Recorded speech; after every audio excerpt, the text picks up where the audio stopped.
Hi, everyone. So we're going to start the lecture on time. I want to thank everyone for coming.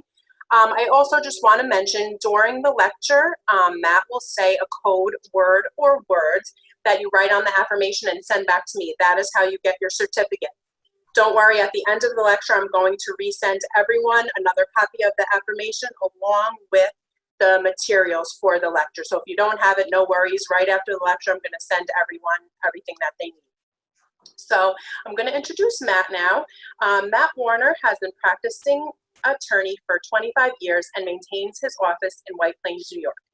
In his practice, which focuses primarily on construction law, he concentrates on the many different legal issues and challenges faced by contractors every day. He has considerable experience with contractors from their initial corporate formation to handling disputes, whether through arbitration or litigation, to their ultimate sale. Matt represents many different clients, including contractors, property owners and developers, subcontractors, and material suppliers. Matt also has tremendous experience in the fields of mechanics liens, and as such, he is a frequent lecturer to attorneys on topics related to New York State lien law. This course will teach the nuts and bolts of New York State lien law so that even a novice will be able to circumvent this complicated area of law like a pro. So Matt, I'm going to leave it up to you. Thank you, Diana. Good afternoon, everyone, and thanks for taking time to check into this lecture. I had written a little something before. Even if you don't practice in the field of construction law, it's important for everyone to know a little bit about the mechanics lien law. And I had prepared a little statement for a class that I was given a few months ago. And it goes like this. I said, like it or not, most lawyers are bound to encounter issues related to a mechanics lien at some point in their career. When a mechanics lien suddenly appears in a continuation search at a closing, it's important for the real estate practitioner to know what kind of options are available to get rid of the lien in order to avoid having to adjourn the closing. And that's particularly important today. With all of these remote closings, the last thing you want is for a lien to pop and it causes a remote closing to go haywire. It's going to cost everyone time and money.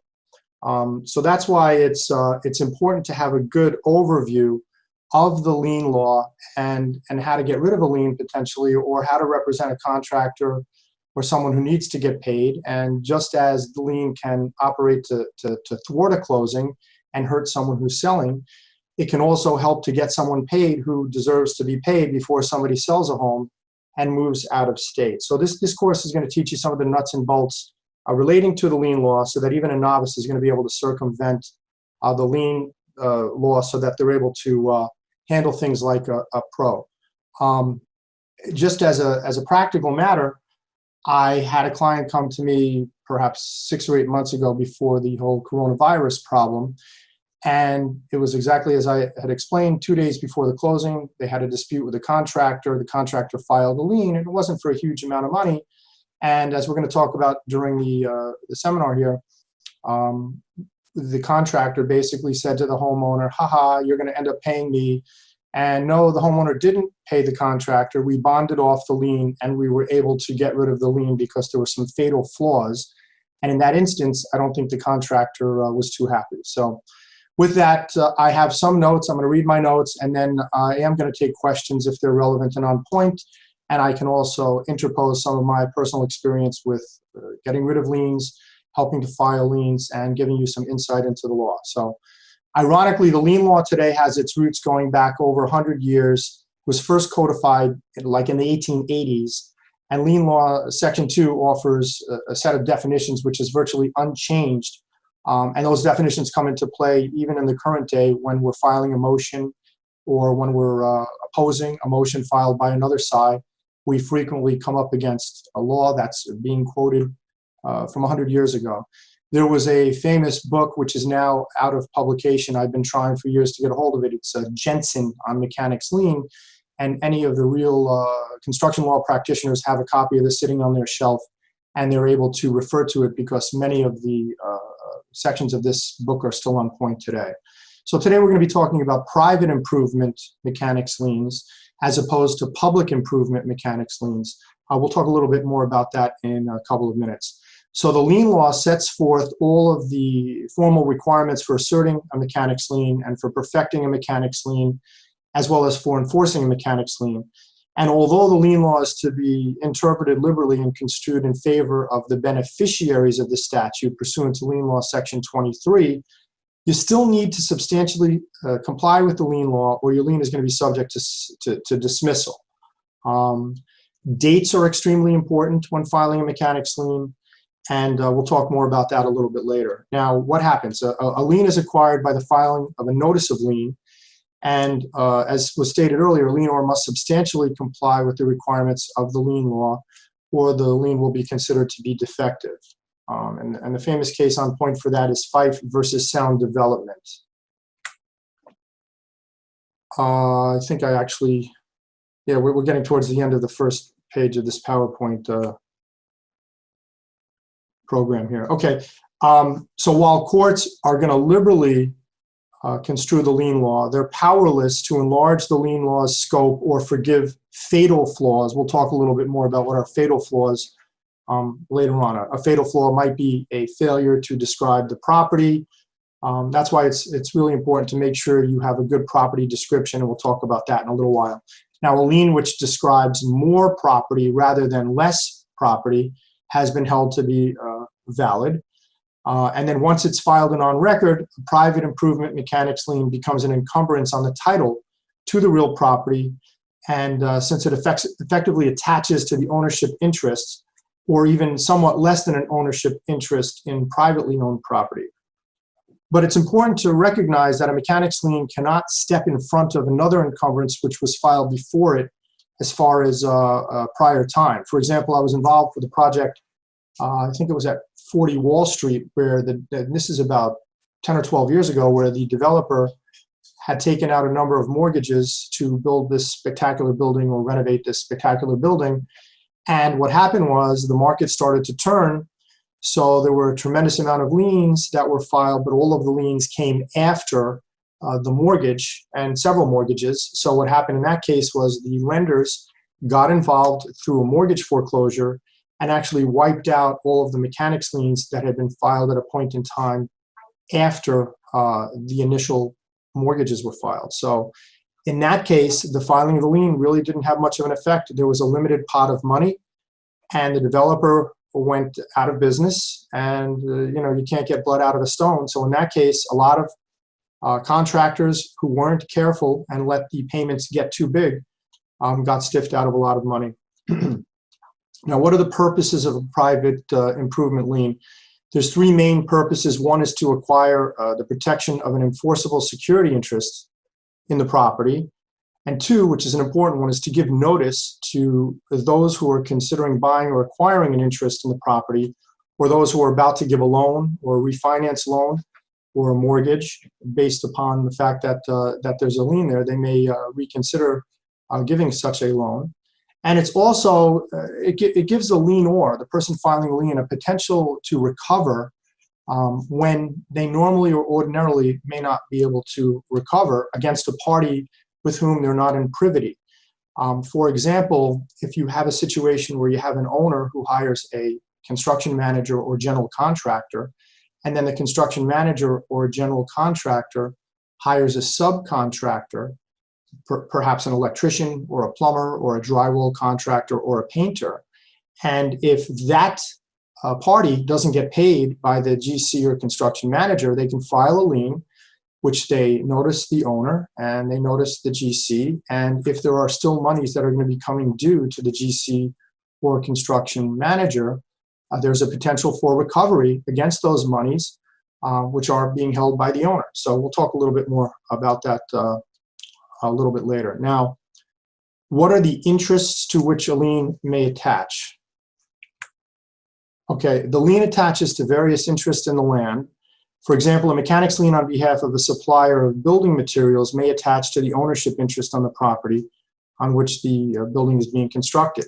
Now, the lien could also attach to an easement which benefits the property, by which access is gained through an adjoining parcel from a public highway. These are some of the more remote areas that a lien can attach to, but it's still valid to, they are still valid ways that a lien may attach. However, a lien can never attach to the public ownership So for example, every residential property in the deed says you may own to the center line of the road, but you can never take away that center line of the road or foreclose against that. We're going to briefly talk about public improvement mechanics liens later on, but the whole idea is you can never lien a public project. You can only lien the funds which are due or to become due for construction or improvements at that public project. I mean, it would be insane if someone who's building, if the public is building a library or building a police station or building some kind of a government office, and if all of a sudden there could be lienors out there which eventually result in a sale of the public building, that would have an absurd result. So that's why the only thing you can get when you file a public lien, and we're really not talking about public liens today, but the only thing you would get in that instance would be able to attach the monies, if any, that are due to be flowing down from the public entity. Hey, Matt, I have a question. Sure. Somebody asked, must the lien be given to the property owner, and must the affidavit of service also be filed? Yes, we're going to talk about that. And it's very important that the lien, when you say given, the lien doesn't have to be given to the property owner, but it has to be served. We are going to talk about that, but that's a good question, because without notice, the lien is almost ineffective. And we will talk about that because there are instances where you file a lien and for political reasons, the contractor or the lienor says, you know, I don't want to serve it on the owner just yet. I just want to make sure I'm protected in case they're selling the property. So we'll talk a little bit more about how a lien needs to be served in a couple of minutes. So we're also getting back to interest to which the lien may attach. It could attach to insurance proceeds in the event of damage to or destruction of a project. And while a private improvement mechanics lien could attach to property in the event of work being performed on a tenant's space, that really depends on the issue of consent. So let's talk a little bit about consent. Consent is critical with any private improvement mechanics lien. For example, where a tenant in a commercial building undertakes to do a build out or undertakes work in their space, but such work is prohibited by the terms of the lease, the lien could potentially attach to the leasehold interest, but it may not attach to the ownership interest because it wouldn't be fair. And again, we'd have an absurd result if an owner says to a tenant, you are not allowed to do any work in your space, yet the tenant goes ahead and does work. It would kind of be unfair if all of a sudden the owner would have to potentially lose the property to someone who's asserting lien rights.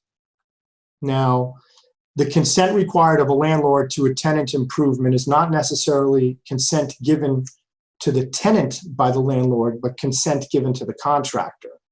So when improvements are made by a tenant and the landlord actively consents to these improvements, then that would be the demonstrated consent of the landlord. Now, what factors would constitute demonstrated consent?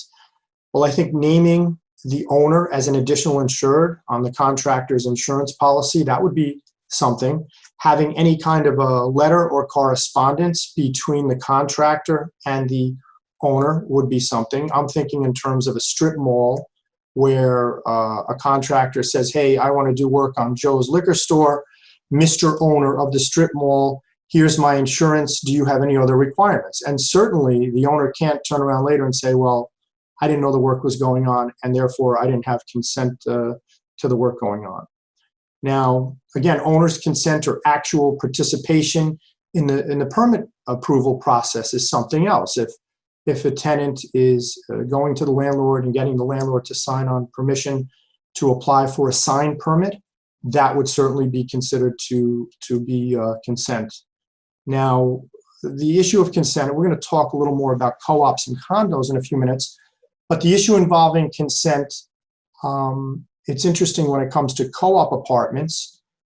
We all have represented clients who may do work on a particular co-op apartment without going through the proper procedures.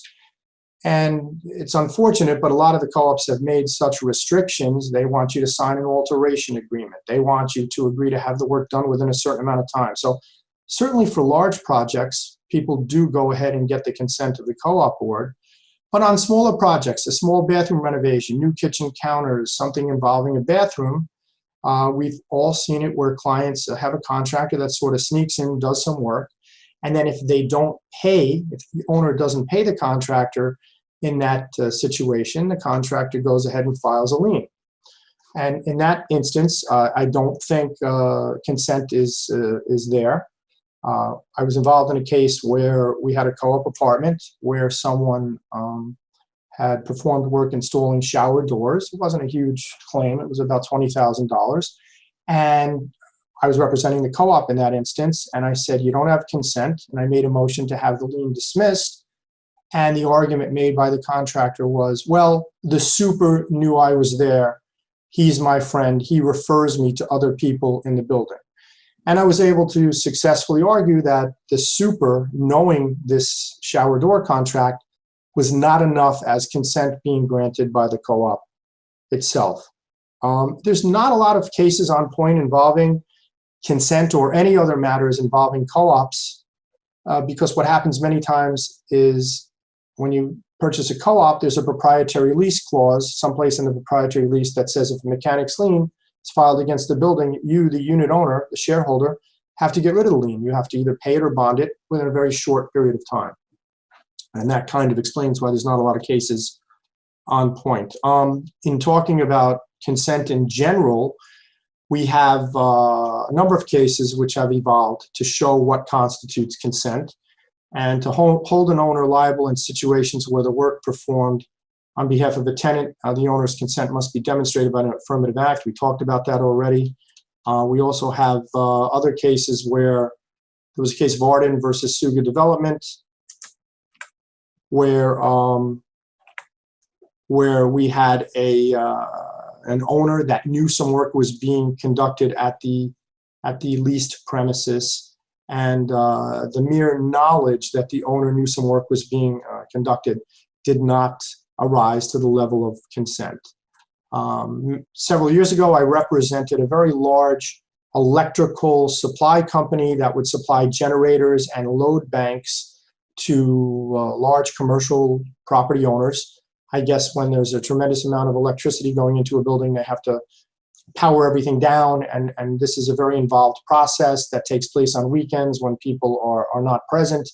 And in that case, the electrical generator company had a number of insurance certificates. It was Vornado, a big giant real estate investment trust, and they were trying to fight on the issue of consent. And the case went up, but did not ever get past the Supreme Court because we were able to settle the case. And I think consent could have been justified in that case because we had a lot of insurance certificates and a lot of correspondence between the owner and the lienor. Getting back to the issue of consent with regards to co-ops and condos, I think it's important to realize that in many instances, smaller work projects don't pull building permits, and for this reason, it's difficult sometimes to imply consent. Now, if someone is doing work on a co-op building on an individual apartment, it's one thing, but if a lienor is doing work on the common elements, such as the roof or the boiler or outside sidewalks, consent would be present based upon a request by a managing agent to the contractor to do work. Now, regardless of whether or not, if you have a situation where you have real property that's owned by a husband and wife, I've seen the arguments raised where the husband consents to work being done or the wife consents to work being done. And then later on, an argument's being made by the other spouse. Well, I didn't approve. That doesn't fly. It has been held that when you lien property, if consent was given by one spouse, that's enough to bind the non-consenting spouse.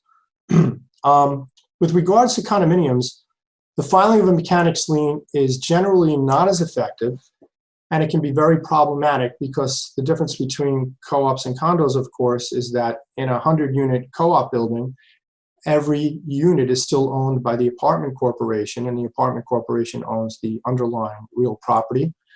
But in the same exact building that's a condominium, there is nothing owned by the condominium, as each and every individual unit is owned by the unit owners in fee simple. So it's very problematic, because when I represent contractors who come to me who are owed tremendous amounts of money by a condominium, there's nothing to really lien, because you can't lien an individual unit owner's unit if they didn't specifically ask to have work done in the unit.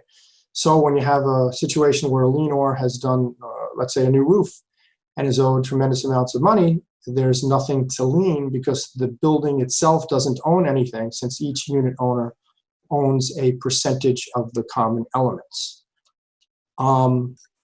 Very problematic. I had a client several years ago who did extensive work on a boiler system, a burner boiler system for a condominium here in Westchester.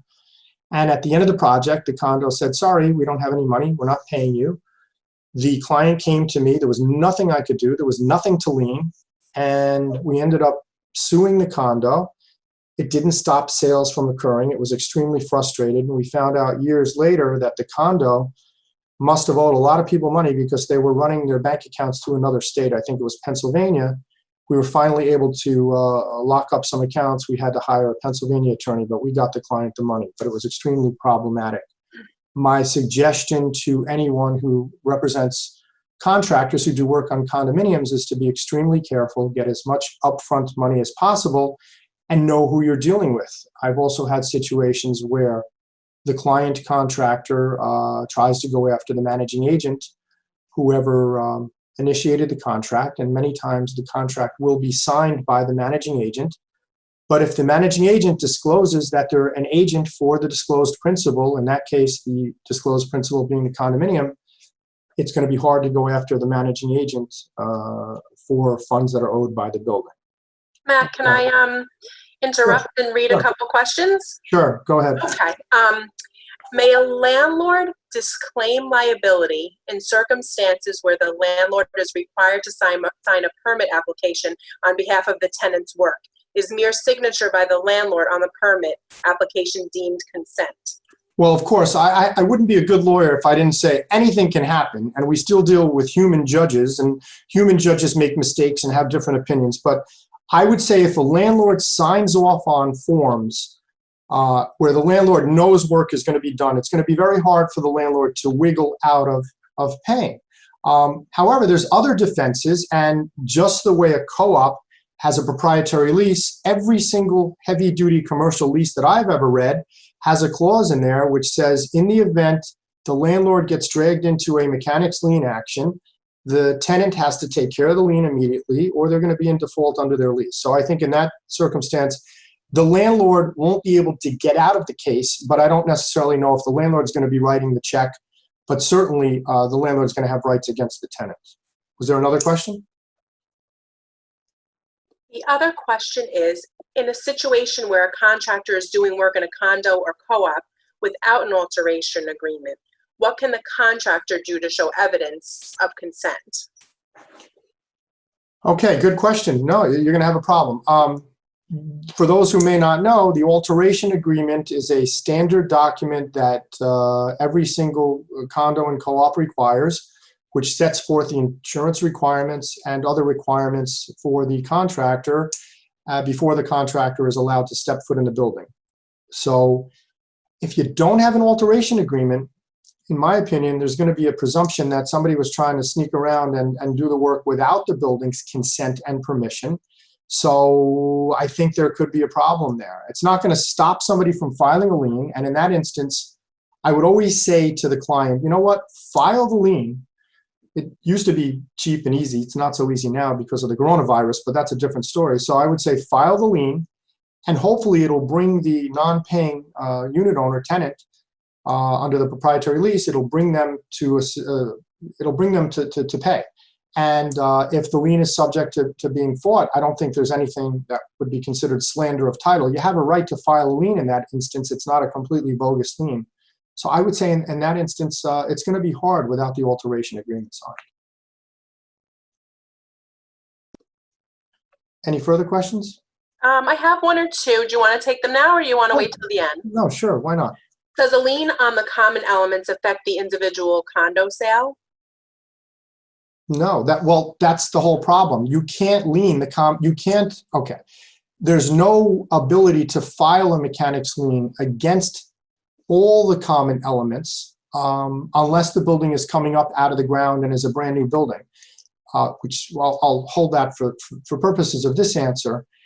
If you have someone who did work on a condominium on the common elements and they don't get paid, there's nothing to file a lien against. You're prohibited from filing a lien against each and every individual owner.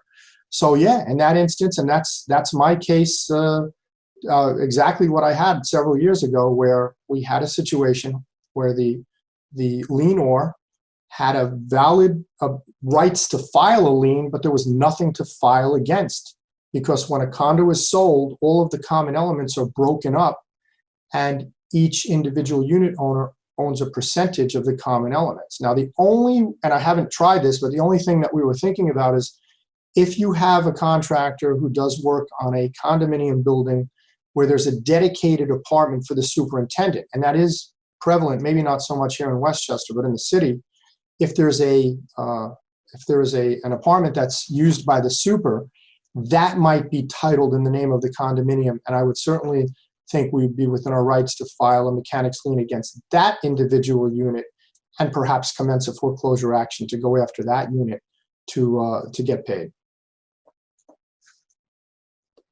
Great, thank you. We can move forward now. Everyone's questions will get answered at the end. Sure. So we now have parties entitled to file a private improvement mechanics lien, and lien law section 3 specifically lists the persons and entities who are entitled to file a private improvement mechanics lien. And the list it's very, very unique in the law, in that a lot of these lien law provisions are super old. It was first set forth in 1909, and it includes contractors, subcontractors, laborers, material men. Let's stick with laborers for a moment. I've had situations where we had a number of, they were not documented laborers who had performed extensive, difficult, heavy work involving a concrete superstructure of a project in the city, and each and every single one of the laborers was able to file a mechanics lien, even though the liens were not a lot of money individually. Collectively, it represented a big chunk of money, and we were able to get them paid. Material men is an old-fashioned word for a supply house. If you're supplying pipes, if you're supplying electrical conduit, if you're supplying sheetrock, if you're supplying dirt, landscape gardeners, dirt, mulch, plants. It turns out to be big money. At the end of some of these big projects, if the money's running out and someone has come and landscaped, it's hundreds and hundreds of thousands of dollars. Yes, you can lien for that. So really, anyone comes under that category who performs labor or furnishes materials for the improvement of the property. Now, improvement is a pretty important word, because what does it mean to improve property? So under section 2 of the lien law, the definitions, it includes a broad range of activities that can constitute improvement, and that includes demolition, initial construction, alterations, repairs, etc. But the idea is that the work, labor, services, and materials must be provided to improve the premises, and improve means to install a wall or a structure or build something rather than just raising a home so somebody can have a better view of the Hudson River, or raising a home so somebody can plant an apple orchard and bring the property back to its original natural state. Now, this may be a good time to discuss, when you say parties entitled to file a private improvement lien, this is a good time to talk about the fact that a lien which is filed by an unlicensed mechanic or an unlicensed entity or an unlicensed person is going to be subject to dismissal if a license was required to perform the work and the lienor did not possess the license at the time it did the work. Now, with a very few set of exceptions, most trade contractors must be licensed in the county where they perform work. And it's different in Connecticut. They have a statewide license, but that's a whole different subject. So here in Westchester County, plumbers and electricians are required to go through many years of training. They have to show years and years of experience before they can even sit for their test. And as a result, there's very few licensed plumbers and licensed electricians. And when a licensed plumber performs work on a home or a commercial project, even if they're sitting at the office, 20 miles away, the people that are there must be on their payroll, and therefore are believed to have the requisite skills to be playing around with plumbing or electrical work. Ironically, here in Westchester, there's two big loopholes. There is no license required, three big loopholes actually. There's no license required for HVAC contractors, or for, which is mind-boggling, or for low voltage lighting installation contractors, or for, and this one just really, I can't believe it, but a contractor who's removing an oil tank is not required to have a license. And to me, it's just a flaw. I think the county thought the state was going to license them, the state figured the county was going to license them, but in most instances, these three areas where they're not required to have a license still have a home improvements contractor's license. Now, anyone who does anything else on property, from painting to cutting the grass, to hanging a piece of sheetrock, to hanging a shelf, to installing a door, to putting on a roof, doing anything else for the property, they are required to have what's called an HI, or home improvement contractor's license. It's kind of not a difficult test, but the county is trying its best to make sure that in order to issue the license, they want to make sure someone has workman's compensation or an exemption from having workman's compensation. And that's only for the smallest of the smallest contractors. Everyone who comes on to any of my clients' projects better have comp, even if they are a sole proprietor. But and what's happened now is everybody that's in the field knows that they need to have a license. And if they don't, they're in big trouble. Over the past 25 or 30 years, the law has evolved to the point where even a person who knowingly hires somebody that they know does not have a license, that person is still not going to get paid if they file a lien and try to commence a foreclosure action. The seminal case on point is Millington versus Rappaport. And there, the court said, look, we know that the owner in this case took advantage of an unsophisticated contractor, but we're not going to make an exception. And they don't want to make exceptions because they don't want to make any carve-outs for contractors that don't have the requisite license. What they haven't gone as far as some people would have wanted them to go is the courts say, look, you paid this guy $100,000 up till this point. He did do decent work, so we're not going to make him give back the money, but they're not going to allow the contractor to collect any more once they file a lien and or a foreclosure action. What I think is a really unfair case is we have a case called In Re Ratner, and I can give the site later if somebody wants it. We have a guy who was installing windows for a co-op and was installing the windows pursuant to the directives of the co-op building. And the co-op said, you know what, Mr. Contractor, we want the individual, we don't have a lot of money, so we want the individual unit owners to sign contracts with you so that they can pay for the installation of windows in their apartment. So this window guy goes there, starts to get contracts signed by each individual unit owner. At the end of the job, there were some monies that were owed. He filed a mechanics lien. And I think it's completely unfair, but the case was dismissed because even though the contractor was replacing all the windows in the complex, the way the court looked at it is each individual contract was an individual contract between a contractor and an individual unit owner. And as a result, the guy didn't have the home improvement contractor's license, and the case was dismissed. I'm working on a case right now where I have a client who is a very successful person who's doing a multi-million-dollar renovation to a home in the city. And we had a dispute with the contractor, and the contractor filed a mechanics lien for over $500,000. And remarkable as it seems, the guy didn't have a license, and it's in litigation now, but I cannot believe that case is going to result in the contractor getting paid. In that case, the contractor basically said, my license, gee, I should have gotten it. I didn't get it in the mail. The dog ate my homework. And I don't think the court is going to rule with the contractor in that case. What makes that case even worse is, even if you were to believe his arguments that the license should have been issued, it still would have expired and left the contractor working on the project for 6 or 8 months with absolutely no license, because those licenses are usually, at least in the city, are only good for up to a 2-year period. I believe in Westchester, they are good for a 2-year period. Getting back to lien law section 2, definitions, there's specific definitions of parties that have evolved over the years. Contractors have evolved to include both general contractors and construction managers. Subcontractors can file a lien and have been further defined as a person who assumes some part of the performance of the underlying contract. We talked about labor or material men. It's someone who performs labor or services on the project. Now let's talk about liens in particular situations. We talked about this with the license. Let me go to the next, okay. Liens in particular situations. So a person or an entity who's repairing windows, yes, absolutely, they are entitled to file a mechanics lien. A person or entity performing demolition services, well, that one depends.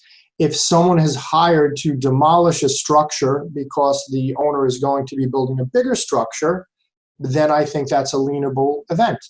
If, however, as we talked about before, someone is hired to demolish a home because the homeowner wants to have a better view of the Hudson River or wants to put up, apple trees, I don't think in that case demolition would be a lienable event.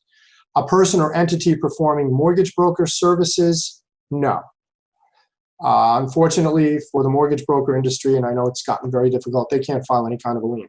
What about a person or entity performing real estate broker services? The answer is no, but there may be very rare instances, very few times in my career have I faced it, where you can file a lien for a long-term lease, but that's very rare.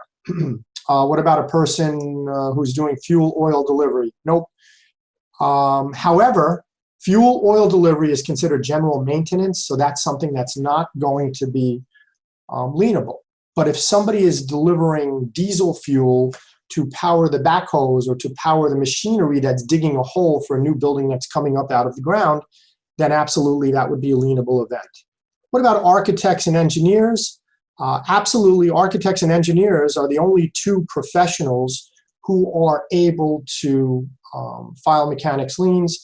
Something that's similar to a professional is a surveyor. And a surveyor, whether it's an architect or an engineer or surveyor, at least New York County and sometimes Westchester requires on the face of the lien that you have to put the license number for the architect or for the engineer or for the surveyor. I've found it very difficult to file liens for, there are surveyors that are not licensed, so a licensed surveyor may survey the entirety of the building, and then, but if they had to pay a surveyor to be there all the time, so they have an unlicensed, less expensive surveyor, and we found difficulty, but not impossible, to file mechanics liens on their behalf. By the way, I think in looking at the time, I should give you the code now. The code is mustache. Mustache. For those of you who don't know me, I was going to actually wear a fake mustache today, but I thought it would be inappropriate. Just kidding. So the code is mustache.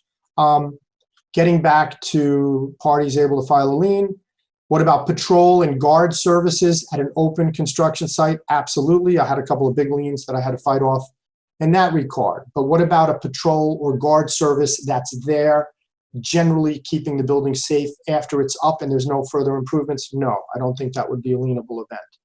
We talked about real estate brokerage services. What about materials actually manufactured for but not yet delivered to the property? Absolutely, that is a lienable event.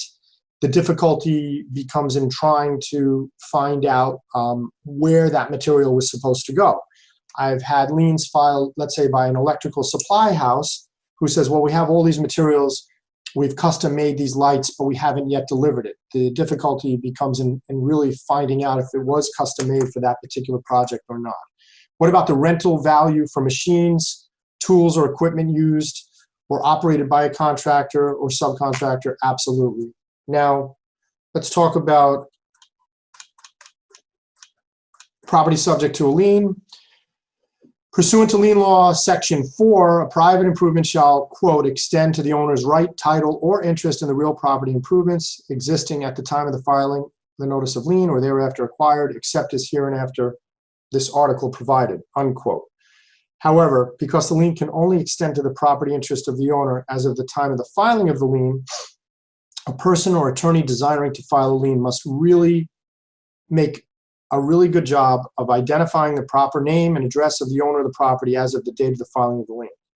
So in order to make sure you're filing a lien against the correct property, it is recommended that the information be obtained by having your title company, hopefully judicial title, provide a last deed search. And this, of course, is on larger liens. You don't want to screw up a larger lien. On a smaller lien, we've filed plenty of liens where we've gone on to ACRIS, which is fairly accurate. I mean, ACRIS is very good in the city, but there are some flaws with it. It's more difficult in the suburbs or in Long Island because there is no real way to look up property.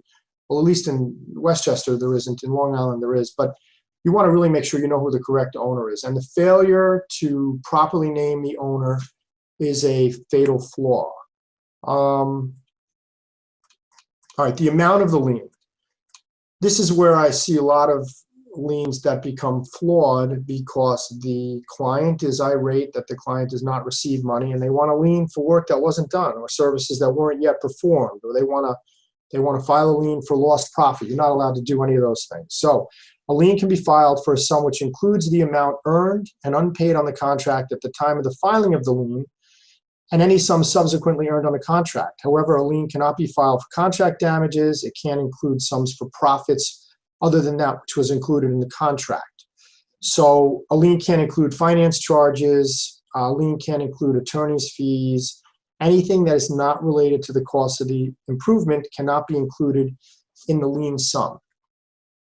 So should a lienor seek to assert a claim for the value of extra additional work, there is plenty of support for the proposition that such sums should be separately set out on the notice and expressly identified as being extra or additional work. The way I file a lien is I say the base contract amount was X, the agreed upon change orders were Y, the total value of the lien is Z.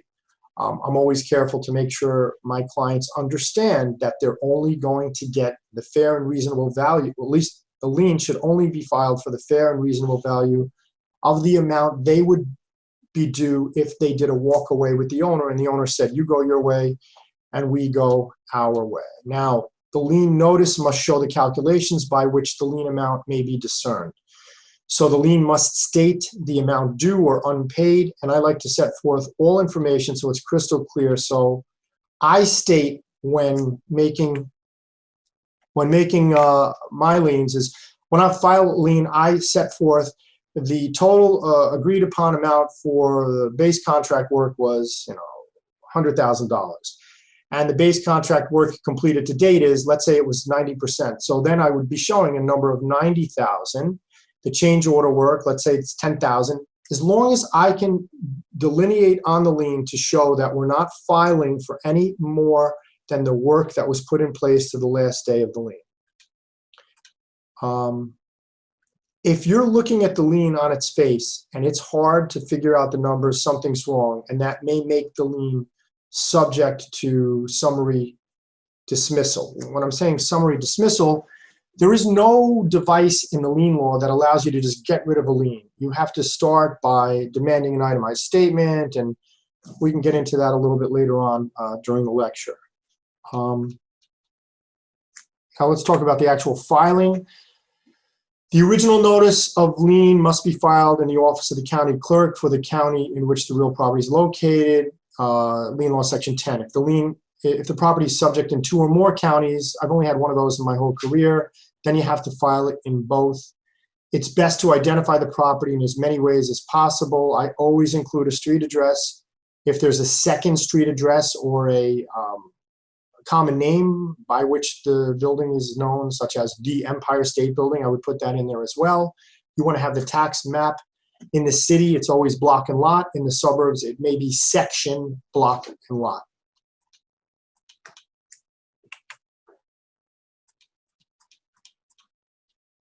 Okay. What information required in a lien which is facially defective is subject to summary dismissal after taking certain steps. So it's really careful. You must carefully review Lien Law Section 9, which outlines what information must be in the lien. Now, at the bare minimum, you need to have the name and residence of the lienor. If the lienor is a partnership, the business address, the names of the partners, and the principal place of business. If the lienor is a corporation, you need the business address, and if it's a foreign corporation, the principal place of business within New York. Very important. You need to have the name and address of the lienor's attorney, the name of the owner of the real property, we talked about that, the name of the person by whom the lienor was employed or to whom he furnished or was to furnish materials. It can be a fatal flaw. For example, if your client is an electrician who was hired by the general contractor or construction manager, they must name the general contractor or the construction manager. It is important just to put down that I would mention it's very important to have a really good, correct address. I've had liens challenged, never fully discharged because we were able to settle the case, but a P.O. box may not be enough. It's a good idea to check to see if your client is a corporate entity, how they're listed with the New York State Department of State, and make sure you put as much address information as possible. You want to make sure that there's never an argument to be made, well, gee, somebody filed a lien against me, we sent notice after notice to the address and they were returned as undeliverable. So you really want to make sure the addresses are correct.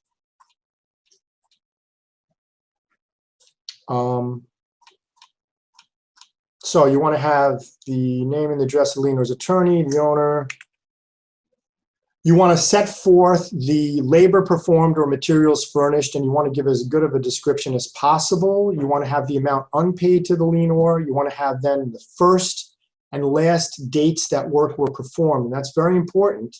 I had a lien which I was able to get rid of where they made a typographical error and claimed the first day on the job was, I don't know, it was 2000 when they really meant to make 2010. It was obviously a typo, but I got rid of the lien based upon that flaw. The lien needs to be verified by the lienor, and the verification needs to be notarized. And it's very important that the lien, the lien is going to be something that you may have to rely on during litigation process. So you want to make sure the lien is as factually accurate as possible. Time periods for filing a lien. Okay, as a general rule, you must file a mechanic's lien.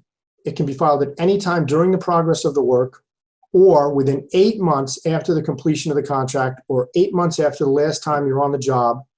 That applies to commercial projects, which are projects that are more than 3 families, or 4 months. The statute is smaller when you're filing a mechanic's lien against a residential property.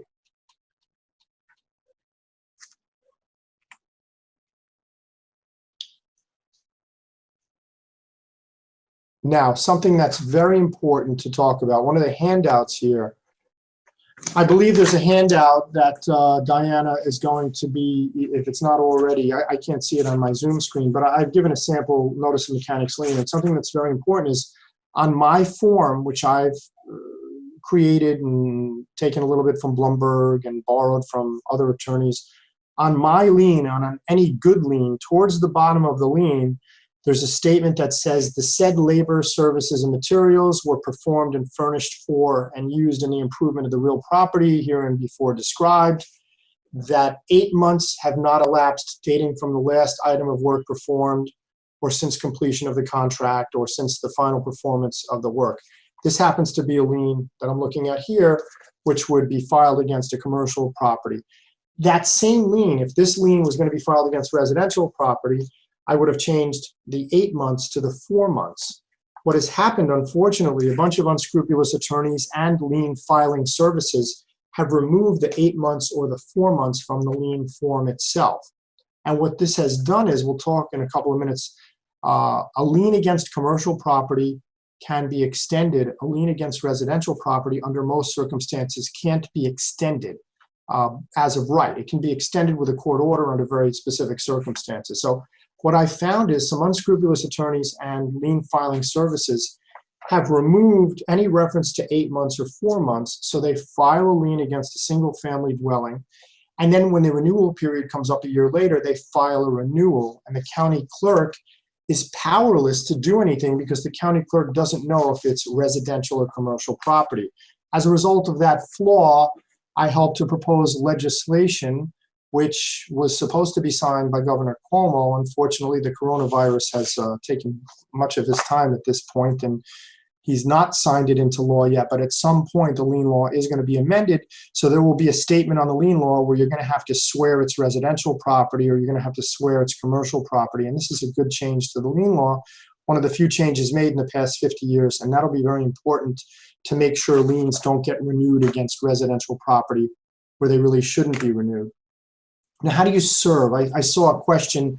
I think Diana had provided me with a question before the CLE today.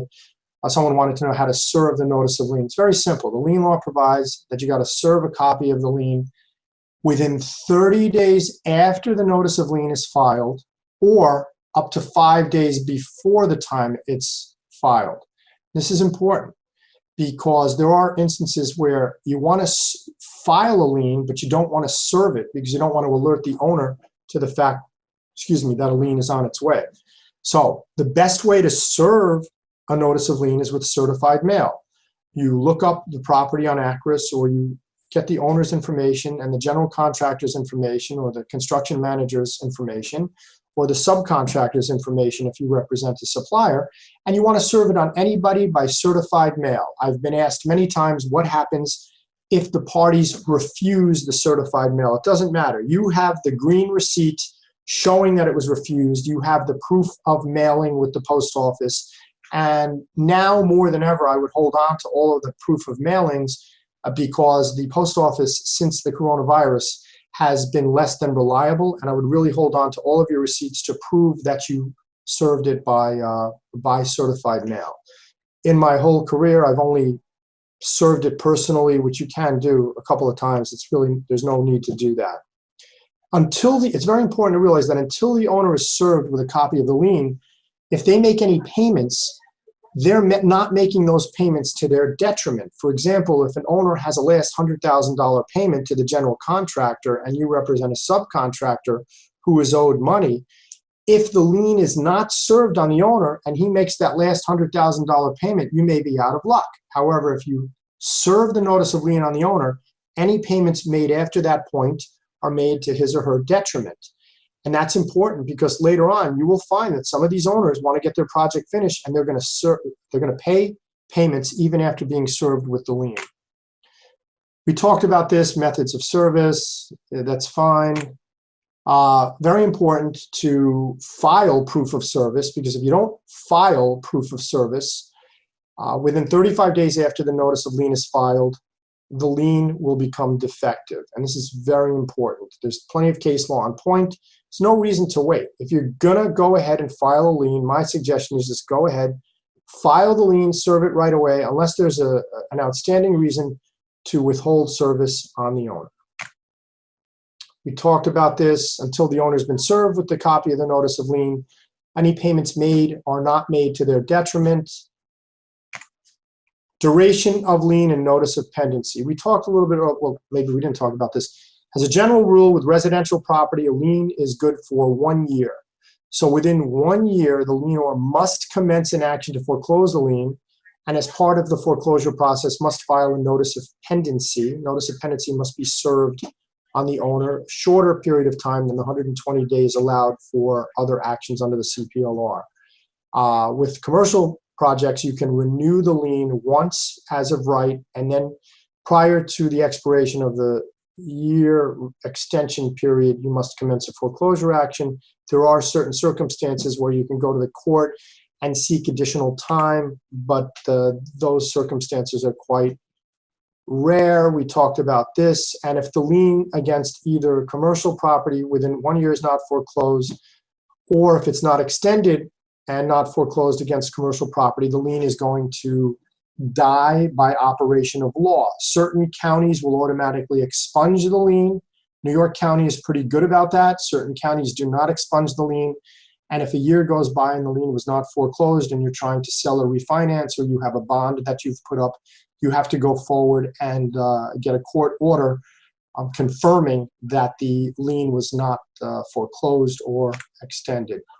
What are the ways to discharge a lien? We can satisfy the lien, and by satisfy, I mean you get a satisfaction instrument. It's a notarized document by the lienor in which he, she, or it agrees to satisfy the lien. And you do that usually upon a settlement where you say, give me the satisfaction, another attorney holds money in escrow, and then the money gets released after the satisfaction, or SAT for short, is filed with the county clerk. We talked a little bit about the fact that a lien will die if it's not foreclosed or extended, so that's by operation of law. Court order. Part of my practice is going to court to get liens dismissed by a court order. You can also discharge a lien by bond, where you essentially substitute a mechanics lien discharge bond for the lien. What that means is the property can never be taken and sold to satisfy the lienor, but instead, the most the lienor can look to is to the bond. Once a mechanics lien is bonded off and a bond is substituted for the lien, the action becomes transitory, which means you can bring the action in another county. Sometimes that's good, and that enables you to bring an action in a county where the plaintiff may be located, where the lienor may be located, or a county where if there's other jurisdictional grounds, the action would move much faster than it would. Right now, Kings County and Queens County are notoriously long, delayed nightmare counties to take lien foreclosure actions. Manhattan is a little better, but it's still slow. Westchester is almost too fast. My ideal county now to bring any litigation is Nassau. Nassau seems to be a reasonably fast, but not too fast venue for bringing actions. You can also discharge by a judgment or court order. We talked about that a little bit. We can, I say in number 6 here, summary discharge due to facial deficiencies. Very, very, very rare, but you can, if the lien is facially defective, by order to show cause, attempt to get rid of the lien. Sometimes that has success. And finally, the one area that I would never, ever, ever recommend anyone does, you can pay money into court and dispose of a lien by that method, but good luck trying to get the money back. I worked on one case where it took years and years to get the money back from the New York County clerk. Lien priorities and limitations on the lien fund. There's 2 major limitations which apply to a private improvement lien. And first, and perhaps most important, is that an owner shall never be liable to pay by reason of all the liens a sum greater than the value or agreed upon price for the labor and materials remaining unpaid at the time of the filing of the notices of lien, blah, blah, blah. So what that means is, and this is why it's critical to have written contracts. I love it when clients come to me doing $1 million project with nothing in writing. Those days are gone. You need to have a written contract. So if I'm an owner and I hire someone to do a project for $100,000, whether it's a construction manager or general contractor, I have a $100,000 contract, and I'm funneling money to the general contractor or construction manager, and they are putting the money in their pocket, and they are not paying the subcontractors like the electrician or the plumber or the carpenter or the drywall guy. And liens pop. As long as I can prove I paid $100,000, I'm going to be off the hook even if the liens add up to $200,000. However, if there's any money left and open, same situation, I have a contractor that I hired for a $100,000 improvement, and I fire him when the work is 50% done. Until the work is completed, I don't have to pay out that $50,000 that's remaining, because that's the fund that I'm able to use to finish out my project. It's never quite that simple, but as long as there are written contracts and you're able to prove payments that are made, it's actually it's something that can be used to limit the lien fund. Now, Hi, we have about 2 minutes left in our lecture, and then we will get to some questions at the end. Let me see. We're gonna have to have a part 2. Yeah, part 2, really. Well, what else can I say? I don't know what the questions are going to be. I mean, there's ways to attack a lien. An example, I had a client several years ago, and the client was a very successful contractor. The client had a dispute with an employee of their office. The employee went out knowing the 3 big jobs that my client was on at the time, and filed completely bogus liens against these 3 big projects, which resulted in monies being held back. I think the employee's intent was to make my client go out of business. We got rid of the liens through a number of methods, one of which was that the liens were willfully exaggerated. Willful exaggeration is where somebody has the actual right to file a lien for 30 grand and they file a lien for $1 million just to be spiteful. Willful exaggeration has to be proved at the time of trial, but it is something that you can use as a defense if you're representing an owner. I can go on and on. I mean, Diana, do you want to give me some questions now, and I'll see if I can field them? Sure. We have a lot of questions. So if we don't get to your questions, I'll shoot Matt an email and I'll get you some answers. So I have, given that the courts are operating virtually, how efficient or practical is it to post a bond to discharge a mechanics lien currently? Or do you think attorneys will have to wait until the bond can be posted in person with the county clerk? All right, good question. I'm actually working on that. Listen, it's a nightmare. The county clerks, I have 3 liens right now that I sent out to the various counties, and these liens are not being processed. My checks are not being cashed. I understand New York County is now open. I haven't checked with Kings County, so it's a nightmare. Most of the time, if somebody has a lien now and they want to bond it off, you can't do anything. And I would never send a bond by FedEx to a county clerk. You'll never get it back. Some bonding companies want the original bond to be sent back. So what I would suggest is work with the other attorney. I'm working with someone right now. I'm not going to be a jerk. He's got a bond. I'm going to accept the bond, which should be good enough to allow a closing to take place or to allow a requisition to be processed. And so I would say there's going to have to be some work done with the adversary or the lienor's attorney, but I would say you're not going to be able to file a bond. It's going to be quite difficult. I know in Westchester they'll take a copy, but I haven't tried to bond off any liens lately. And I'll tell you, I was trying to file something with a lien case the other day, and I thought I was doing something wrong. I sent a note to the e-filing resource center. They're not taking anything that has the word foreclosure in it. And this was a case that was closed 2 years ago. I had to file for an amended court order. So I think right now it's a wait and see period, but don't do anything with bonds because I think the courts are still pretty close. Next question. Can parties by contract reduce the amount of time a contractor can file a lien, i.e. No. 30 days after completion? No. No, to my knowledge, absolutely not. Next. Somebody else was asking about if it's a mixed-use property, how does that affect the 8-month versus 4-month? Well, that's a great question. That would really depend upon where the work was done. If the work was done, let's say you have a residential building with condos on top and storefronts on the bottom, I would say the condos on top, it would be 4 months and the storefronts would be 8 months.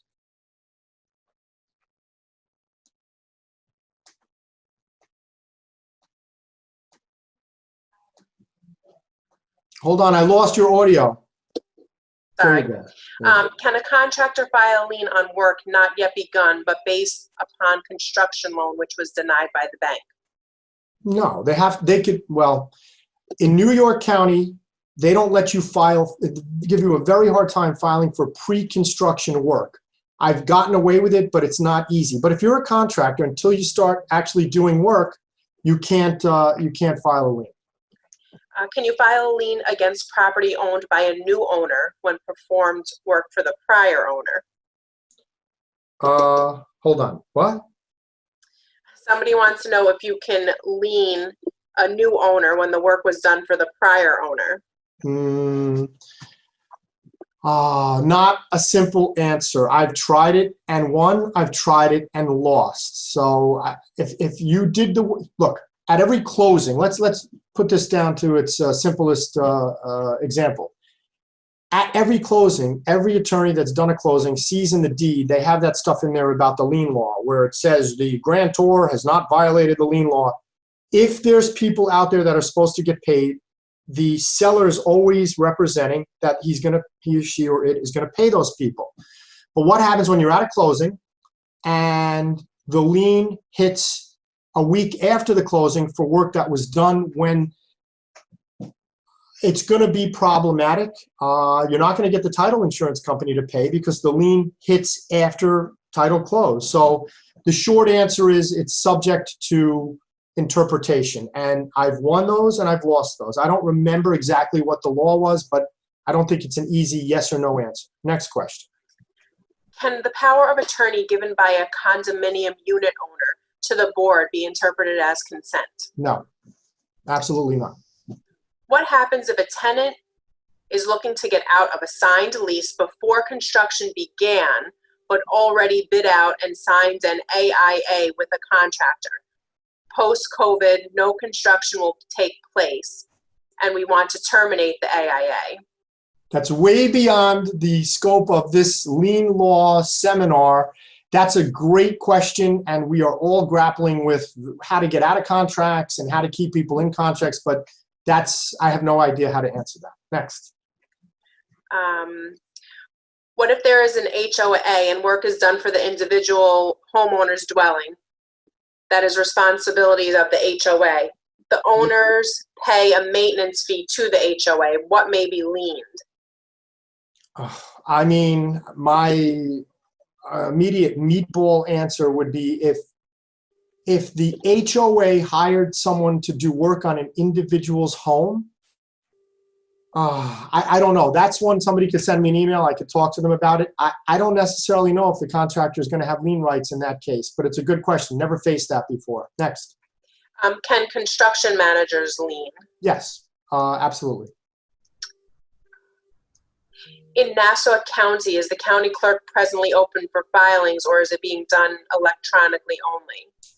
Of a lien, listen, I don't think you can file a lien, and this COVID thing may change that. To my knowledge, there is no county clerk in our lower, New York State area that will accept a lien electronically. And that's a good rule, because you don't want to make it too easy for somebody to just, mess up a closing or stop a construction loan from going through. So my quick answer is, I don't think any county clerk is taking liens electronically. Nassau has their act together. And after the presentation, somebody could email me. I'll give you the name of my process server.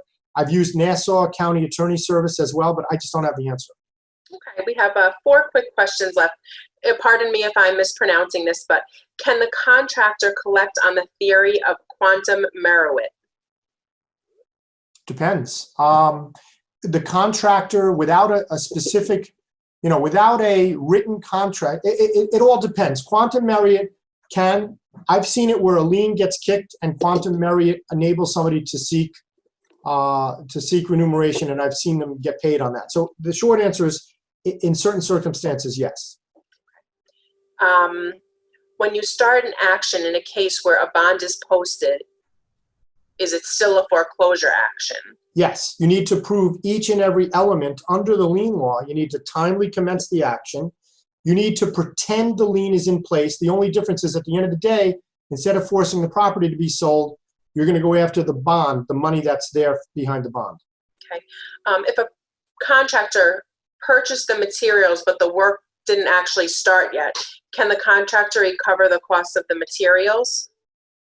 It depends. I would say the contractor has a duty to mitigate his or her or its damages. If it's easy to get rid of stuff, sheetrock and stuff like that, try to resell it. If there's a restocking fee, file a lien for the restocking fee. If it's specifically, high-end Italian marble, tumbled, whatever, yeah. In that case, I think they can file a lien, and I think they can pursue it. Okay. I think those are all the questions that we have for now. Thank you so much for a great lecture. And I appreciate everyone attending. We have some more seminars coming up, and I want to hear what you guys have to think. We still have about 150 people logged on. How's lunch? It seems to be like a good time for you guys. This is just my personal question. I'd like to know what you feel about timing, and if some of you are returning to your offices, would a morning, would an afternoon, or you still like lunch? Because everyone usually stops for a bit to have lunch. So that's just my question. And once again, I want to thank you, Matt, for a great lecture. And thanks everyone for coming. And I will send the affirmation along with the material shortly to anyone who did not receive it. Thank you. Thanks, everyone.